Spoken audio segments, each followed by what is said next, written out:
Hi everyone, welcome again to another podcast from Teacher Joseph.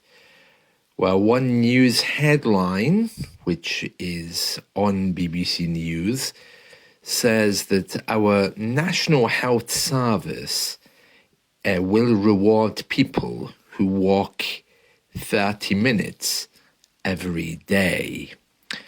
Now, this is a little bit of a strange story, that people would be rewarded, and we'll look at exactly what that means in a minute. Just to point out, though, this only applies to, I think, England. It doesn't apply to anywhere else in the UK, because, our health service is divided up between the four parts of the UK: Wales, Northern Ireland, England and Scotland. So this is NHS England. Let's read and hear what it says. It says here, getting your steps in, that just means walking, has long been linked to better health.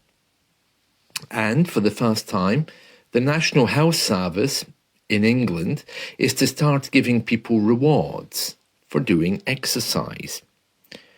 Early next year, NHS England will launch a marathon a month challenge, asking people to walk for around 30 minutes every day. Those who do it every day will hit roughly 26 miles a month. That's the distance of a marathon. Users will be able to log their walks online or through their phone or smartwatch.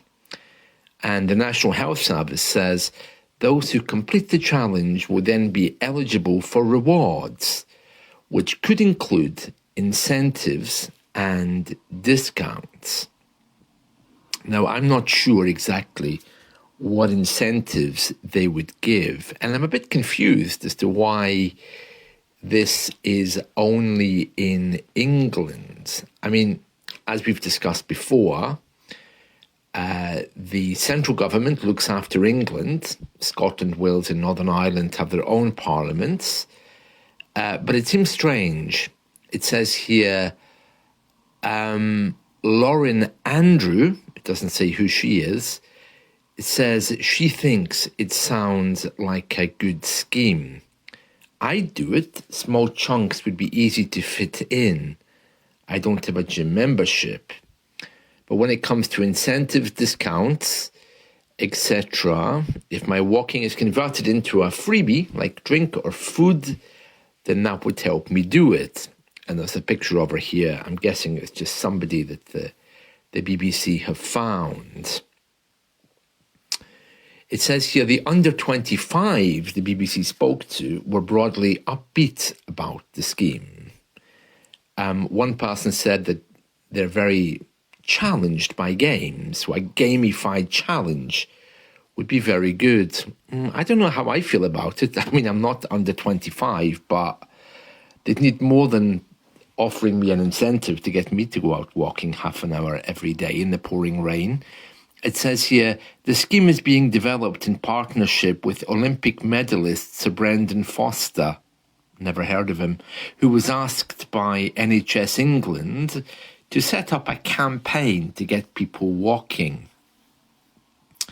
It says here it's part of the 10-year health plan for England. He told the BBC that getting more people active is his mission.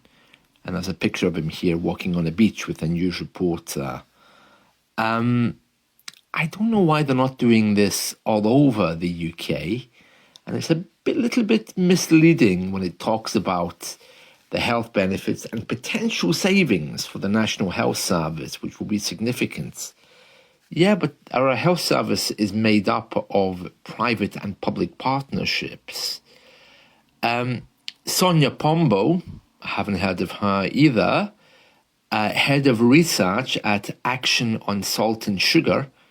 What, that's really an organisation, is it? Action on Salt and Sugar says encouraging people to build regular movement into their daily lives can support better health I'm sure it can, but I'm not doing it unless you offer me something significant, like a tax discount, for example. That would work well for me.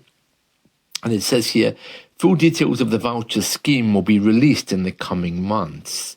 So why would this be in the front page of the UK BBC News? Because it doesn't apply to the UK. It only applies to England. Specifically England, as in southern bits, not Scotland, Wales, or Northern Ireland. Yeah, that's a little bit strange, isn't it?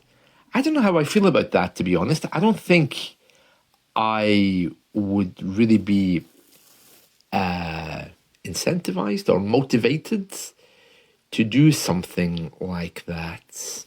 No, I don't think it would really help me. But who knows? Depending on exactly what they offer me, I might do it. But the problem is, if they're going to give out food discount vouchers, probably they're going to end up being exchanged for alcohol or something else that's unhealthy. So it would seem to defeat the challenge. But I don't think they've decided what these incentives are. But imagine being paid to walk. It'd be very appealing for students, that, just to receive money for doing exercise. It seems a little bit strange. And what's even stranger is that they're not dealing with a deeper issue here. Well, the government never does. It's not kind of like saying, well, why are people not walking? They're just saying, let's pay them to walk more. There's probably very deep social issues here about the way we do things, the way we communicate, the way we work with each other, also about education, and the availability of public transport. This is a very difficult thing. It's not just about people who don't want to do exercise. It's about mood, it's about weather, it's about mental health.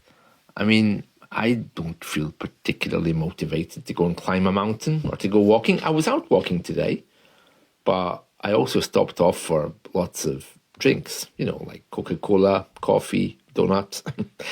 Yeah, donut isn't a drink, but it was there. So you see what I mean?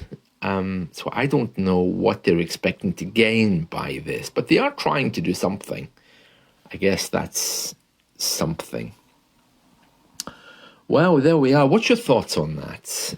Maybe the next time we have a lesson you can tell me, but the government paying you to take exercise because they know it'll save them money, it's a little bit cheap, isn't it? And why don't they just give us all bikes? That probably would be the same. If they gave me a bike, I might be tempted to use that. Yeah, if they gave me an incentive like that, maybe it would be easier. I wonder if they've done that in your country, paid you to do exercise. Well, sounds like fun. Well, that's it from me. I hope you've enjoyed this. Let's talk soon. See you. Bye. He's got it every sentence with a chalk in his hand. Certain words and the magic makes it all feel grand. Joseph, the English teacher, the best in the land. Joseph, the English teacher, the best teacher in the world. He's shaping all our futures, his wisdom unfurled. With every word he whispers, our minds start to twirl. Joseph, the English teacher.